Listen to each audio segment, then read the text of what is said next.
अस्सलाम वालेकुम। सर्दियों की आमद है और सर्दियाँ नॉर्मली मसल्स, जॉइंट्स और आर्थराइटिस के पेशेंट्स के लिए ज़्यादा पेनफुल होती हैं। इसकी बहुत सी वजूहात होती हैं। एक तो सर्दियों में जब टेम्परेचर कम होते हैं तो ब्लड सर्कुलेशन कम हो जाती है, जिसकी वजह से पेन की फीलिंग ज़्यादा हो जाती है।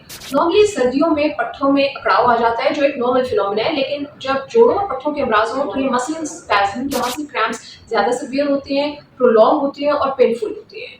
इसी तरह सर्दियों में हम ज़्यादा पानी के इंटेक कम कर देते हैं, क्योंकि बहुत ज़्यादा प्यास लग नहीं रही होती, और इस डिहाइड्रेशन की वजह से हमारे मसल्स और जॉइंट्स इन पे एक बुरा इफेक्ट पड़ता है। सर्दियों में एक्सरसाइज कम हो जाती है, नॉर्मल एक्टिविटी भी कम हो जाती है, जिसकी वजह से मसल्स और बोन की हेल्थ बुरी तरीके से मुतासर होती है। क्योंकि सूरज नहीं इतना होता, वाइटामिन डी लेवल्स जो ऑलरेडी कम होते हैं वो सर्दियों में और कम हो जाते हैं। वाइटामिन डी की कमी की वजह से भी एक्स और पेन्स का एहसास ज़्यादा हो जाता है।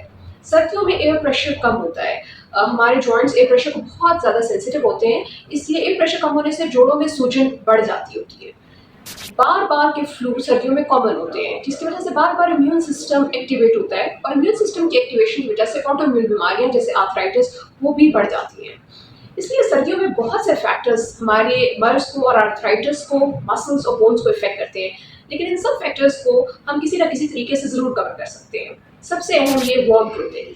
सर्दियों में अपने आप को गर्म कपड़ों का इस्तेमाल ज़रूरी रखें, स्पेशली अपनी नेक को, अपने बैक के मसल्स को, थाइज और काफ्स को अच्छे तरीके से गर्म कपड़ों से कवर रखने से आप मसल स्पैज़म से काफ़ी हद तक बच सकते हैं। प्यास ना भी लगे तो भी कोशिश करें कि 6 to 8 ग्लासेस ऑफ वाटर, जिसमें आप वार्म फ्लूइड्स जैसा कि यखनी या दूध, इनका इस्तेमाल ज़रूर करें। रेगुलर एक्सरसाइज को अपनी ज़िंदगी का हिस्सा बनाएं। अगर बहुत ज़्यादा सर्दी है तो कोशिश करें आप घर के अंदर ही हल्की-फुल्की चहलकदमी 20 to 30 मिनट्स की ज़रूर करते रहें।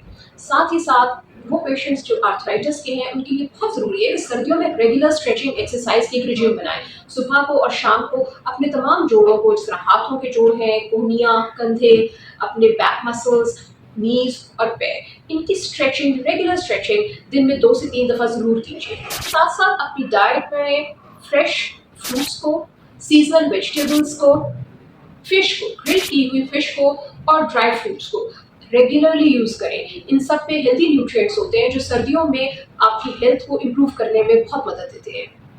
विटामिन डी का इस्तेमाल रेगुलरली करें, और विंटर्स में कोशिश करें कि आप अगर 4 हफ्ते में विटामिन डी रिप्लेस करते हैं तो हर 3 हफ्ते पे अपना विटामिन डी ज़रूर रिप्लेस कीजिए।